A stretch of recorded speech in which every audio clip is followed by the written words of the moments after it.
Hi, this is Leonard Kish with HealthIT.tv. I'm here at the Dell booth at HIM 16 with Dr. Nick from Dell, Nick there you go, Terheyden. Thank you very much, Leonard. I should have stuck. You gave me the advice. I said stick everybody with calls me Dr. Nick. I should have just stuck with that. And that's why. But yeah, Dr. Nick Van Terheyden, so I'm the Chief Medical Officer with Dell. Great. So most people think of Dell as a computer company. What is Dell Healthcare and what kinds of things are you involved in? So Dell Healthcare is the largest health IT services provider in the world as ranked by Gartner for the last 6 years, but nobody knows it. One of the major tasks that we have is getting that message out. We have this spectrum of delivery of both hardware, solutions, and services. And the value of that is really because it starts at the basic end of hardware, pieces of technology, all of the layered on software with partners as well as things that we develop, but then the services. And as you know, you can't just drop and run this stuff into facilities. You've got to provide the underlying services, infrastructure, and intelligence as to how to make that work. So we deliver that with a range of teams, everything from EMR implementations that's sort of declining a little bit to clinical support desks, through to vendor neutral archives, genomics that's being included into that archive, and indeed all the mobile platforms and the technology that sort of supports that infrastructure. For us, technology has always been about enabling human potential, and we want to deliver that value to the clinical community and the patient. So one of the big problems I know that you're passionate about is identity management. It's a big problem in healthcare because obviously if you don't know whose data that you're working with, you can make a lot of big mistakes. And it's a complex problem. There's no national ID. There's no ID system, or it's really still in its infancy. So what are you doing there? Well, so interestingly, you go to other countries and they've essentially solved that problem by issuing a unique patient identifier. We spend an inordinate amount of energy, effort, resources on matching patients. And, in the healthcare space, 99.999% isn't sufficient if you're the patient and we got it wrong, right? So it has to be accurate. There's very little fault tolerance in that. So we have a number of strategies. We have a product called Boomi that essentially ties all this data together. It's designed to essentially pull from as many sources as possible. It's kind of interesting. You'd think it'd be as simple as I got your name, your date of birth, a couple of other values. But it really is much more than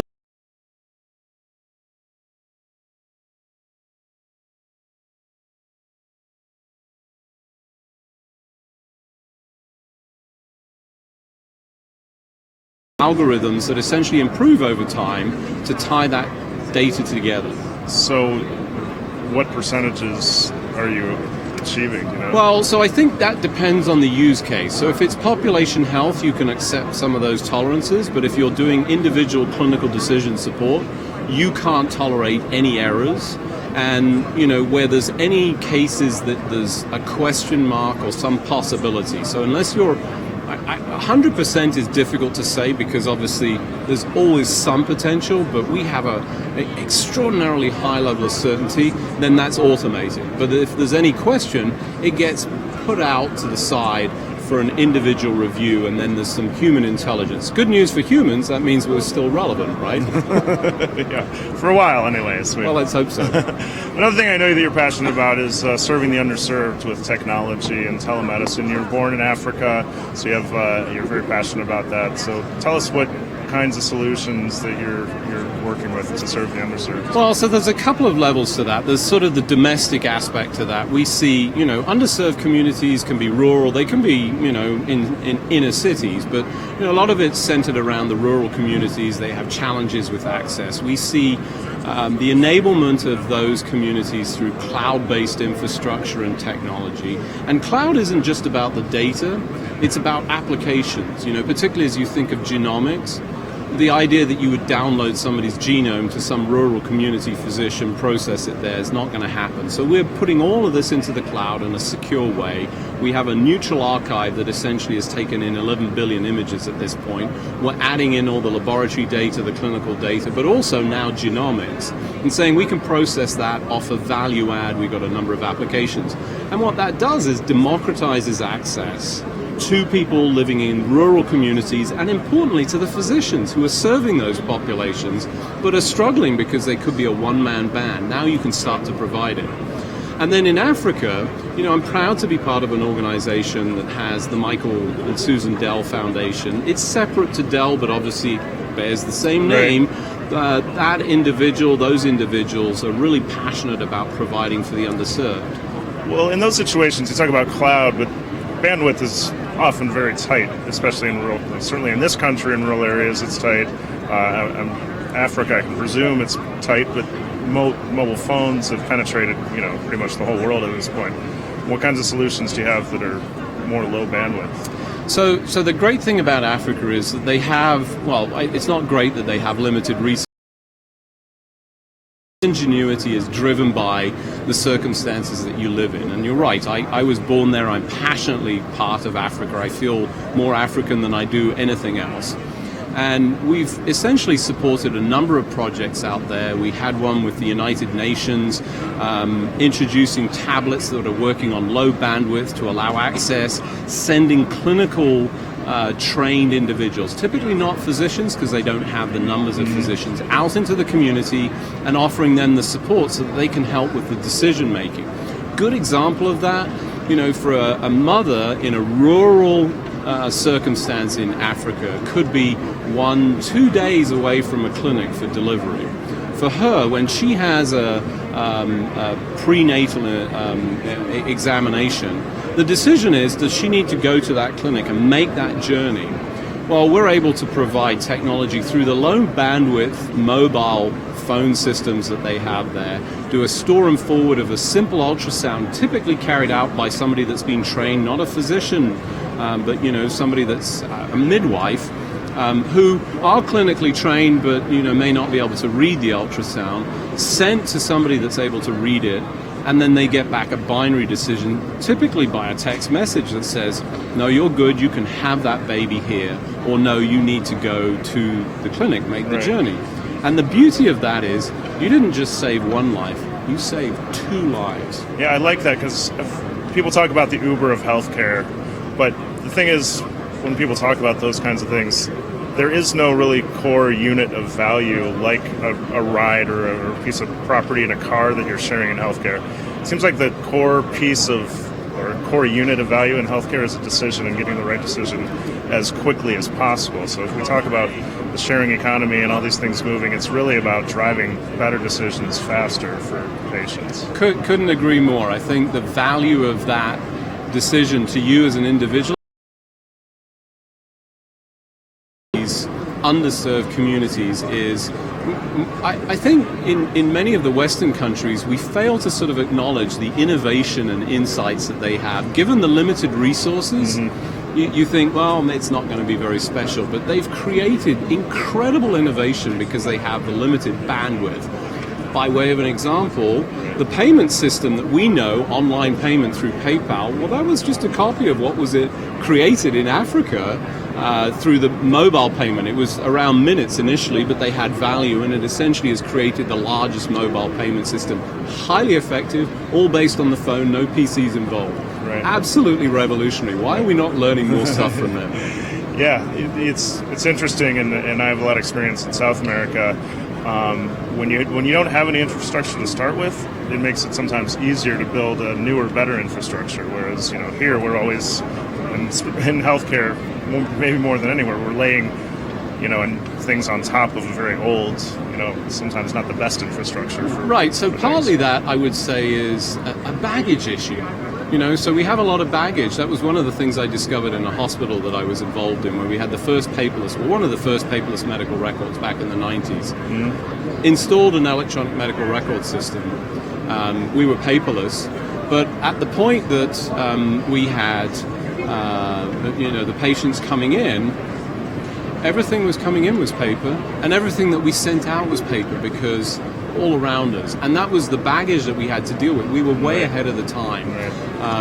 And you've got to cope with that. Sometimes maybe it shouldn't be an evolution, it should be a revolution. And I think you're a big advocate of that. You've come up with some fantastic ideas around that too. Well, thanks. There's a lot of people here, though, I think, that especially at HIMSS, there's kind of like the HIMSS, there's the big vendors, but then there's always an undercurrent of, people trying to disrupt things. And you hear a lot of those conversations as well about how do you almost start over with some of these things. Yeah, so one of the things, we're at HIMSS, it's very spread out. There's the big halls that we're in. We're fortunate. There's lots of traffic. It's exciting.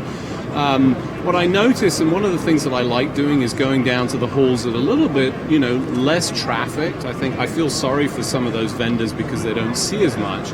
But I would encourage the attendees to go down, because I think you'd be surprised at some of the innovation that happens. So at Consumer Electronics, they talk about the Eureka section.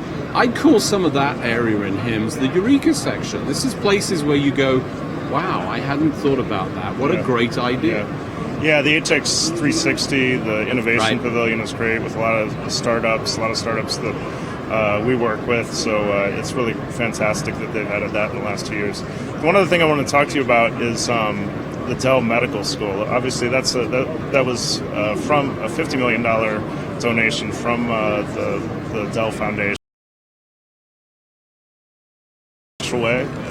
Yeah, so it's a separate investment designed, around the Michael and Susan Dell Foundation. They supported that as well as the pediatric hospital. They're Austin natives. He went to university or college there before, as he said, dropped out from medical school. I think that's a humorous insight. But one of the things that it tells you is the passion that he and his wife and the foundation has for healthcare, and they demonstrated that with financial support. As an organization, absolutely, we're tightly involved. I've met with Clay Johnston, who's leading up that. Minnie Hanlon is coming to our South by Southwest panel that's happening in a couple of weeks. Very excited. And I trained as a physician, and one of the things that I recognize is for the vast majority of physicians who are emerging from medical school today, they are woefully unprepared for this, which is the new age. It seems that the medical school also has a focus on value-based care and moving away from fee-for-service, because that's a whole different kind of training as well. And interestingly, not only did Michael and Susan Dell donate and deliver that value, but Austin as a city went to the polls and said, hey, are you guys willing to... The people said yes. I want to say that's pretty much an unusual circumstance, and they're all invested in it, so everybody's watching it closely. I think that's going to be a real model, and very excited by the people. You've got the design folks that are in there. They're rethinking it. Just as an example, why have a waiting room? Well, what is the purpose of a waiting room apart from getting nervous and irritated? No waiting rooms, designed to sort of flow. If you just fix the workflow, if you have the information, you don't need a waiting room. You just need to go straight to the location, So we're involved in, from a technical standpoint, still early days. I mean, they only broke ground, actually it was last year now, so we're in 2016. But heavily involved both from a technical standpoint and obviously supporting that as an organization. Me personally could not be more excited about changing medical education and healthcare focused on the new form, because if we don't prepare the physicians, you see all the physician burnout statistics, we know they're getting fed up. Well, they're fed up because they're trying to deal with something that they were never prepared for. Well, and as I think Malcolm Gladwell recently said, physicians didn't come to practice medicine because they wanted to be cogs in the insurance industry, which is, and I think that's a lot of the frustration too. They spend half their time doing billing. So that's even more. I mean, I've seen some statistics at the show, some extraordinary numbers of clicks and words that they're creating as part of that process. And when you come in to see the physician, you're interested in this versus I'm typing on a screen, and that's essentially, we've defocused that in interaction. So everything that we're trying to do is all about enabling human potential and put the technology in the background, and that's layered onto the Dell Medical School and obviously the hospital. Well, we've been in contact on social media for a long time. We just met a little while ago. We could go on probably talking for several hours, but we can. But maybe we'll see. I don't know if you'll be at South by Southwest. But I will. We have a maybe panel we'll see you there and I look forward do to something it. together. I can't tell you. So I'm going to say one of the greatest privileges to meet you as an individual who's really thinking and innovating in a different way in the healthcare space. So here, how much today? All right, thanks. This has been Leonard Kish with HealthIT.tv with Dr. Nick from Dell. Thank you very much.